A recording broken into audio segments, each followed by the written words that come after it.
Hello everyone. Before I start the unboxing, I want to show you guys the free microphone that was included with the speaker. It has an on and off switch, and I believe the connector is 6.35 millimeters. On the box you will find simple information like the model number for this KTS speaker, which is 1189. This one has two 3-inch speakers. It also supports micro SD cards or USB drives if you want to play music with it. It has an FM radio, and you can also use it with the microphone that I showed you earlier. This speaker also has the TWS feature, which means you can connect two of these together to play music wirelessly, and lastly, the RGB LEDs. You can find more specific details about this speaker on the side of the box. If you need more time to read this information, you can pause the video. A short micro USB charging cable and a remote were included in the box, which surprised me because the speaker was cheap. It has all of the controls you need to operate the speaker, as well as a few extra buttons for changing the equalizer preset, which is what I'm most interested in. The remote is powered by a single CR1120 battery, in case you were wondering. Since nothing else is in the box, let's take a look at the speaker. Despite the cheap plastic, I find the design interesting. It's a little heavy, which could be due to the speaker drivers, but it looks good overall. All of the control buttons and the charging port are located in front of the speaker. It's a shame they didn't include an equalizer button on the speaker itself. All of these buttons are made of rubber, so they don't have the same clicky feel as those on all budget speakers.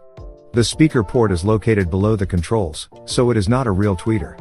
The body is mainly made of plastic, and it has no rubber feet to keep it from moving around. The first time I tried to turn it on, it didn't work because the battery was already dead. I am not surprised because all cheap speakers have low capacity batteries. So I charged it up and it only took about an hour and a half until it was fully charged. The red LED turns off when the charging is complete. Before the sound test, I'll take you on a tour of the speaker, specifically the tones and sounds you'll hear when you turn it on or off, and so on.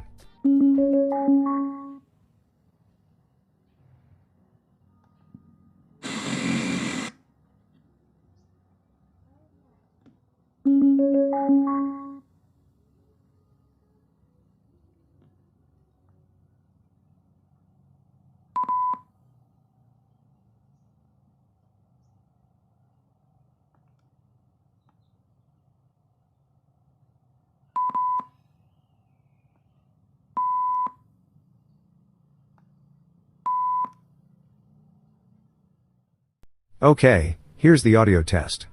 I'll be playing music from the micro SD card and adjusting the equalizer settings as we go. Remember to use good quality earphones or headphones for the best experience.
In the next video, I'll be taking a look at the inside of this speaker and I will also be modifying it, so don't forget to subscribe and turn on the bell icon so you won't miss it.